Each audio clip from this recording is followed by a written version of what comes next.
They said no thunder could match the roar of Shaka's impi, until he taught the earth itself to tremble. In the heart of southern Africa, the year is 1818. A hill called KwaGqokli rises over the plains of Zululand.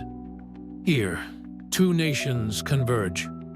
Swides and Wandwe to the north, Shaka Zulu to the south. Thousands of warriors painted for war. Each heartbeat a drum. Each breath a prayer. Shaka stands alone before his regiments, bare chest streaked with white clay, the short stabbing Ikalwa spear in his hand. Behind his eyes burns a storm that will remake the continent. He whispers, "The bull does not charge in anger. It waits, then crushes." This is where he forges the formation that will bear his name, Impondo Zankamo, the horns of the bull. The idea is brutal in its simplicity. The chest veterans, strong and steady, to hold the enemy's gaze. The horns, swift young warriors sweeping wide to encircle. The loins, hidden reserves, waiting behind, ready to strike the heart. It is not merely strategy. It is choreography, a dance of death. Shaka's men train until their feet move as one. They learn to read the rhythm of battle like song. He shortens their throwing spears into stabbing blades.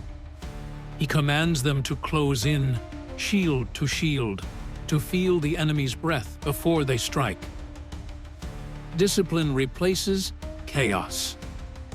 Fear becomes order. The impi becomes a single living beast.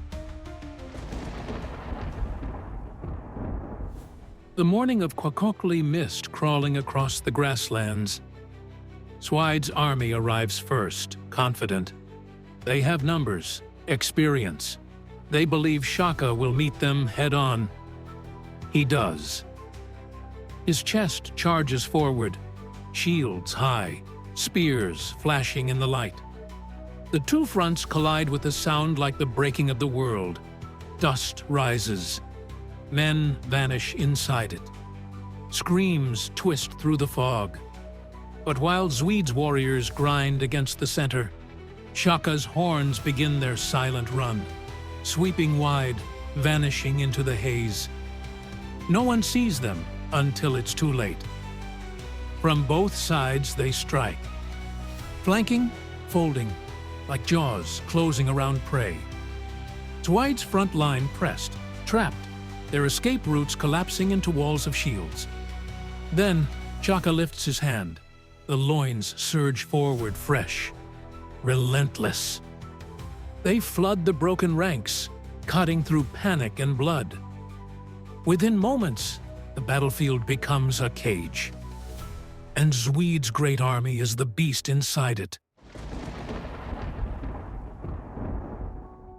By midday, the sun burns white above the hill. The air reeks of sweat and iron. Bodies carpet the slope. Swide's warriors try to flee, but the horns close tighter. Shaka moves among his men, calm as stone. His orders are not shouted. They ripple, quiet, efficient. A gesture here, a nod there. Discipline amid chaos, the mark of his genius. Historians will later write that this was the day the Zulu stopped fighting as scattered clans and began fighting as one nation. That this formation born in blood would echo through every war that followed. When the dust finally settled, Zwede's army lay shattered. The survivors fled north. And in their wake, the name Shaka spread like thunder across the valleys. But victory carried a shadow.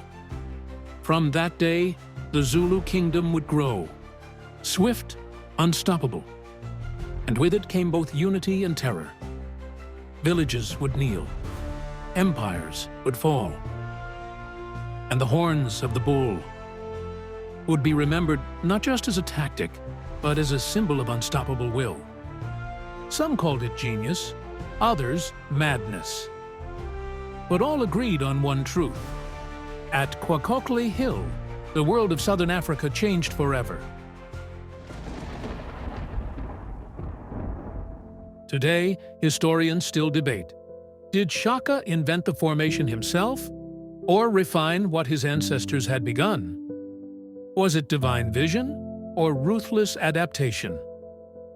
The truth lies somewhere between man and myth. Because sometimes legends are not born, they are engineered.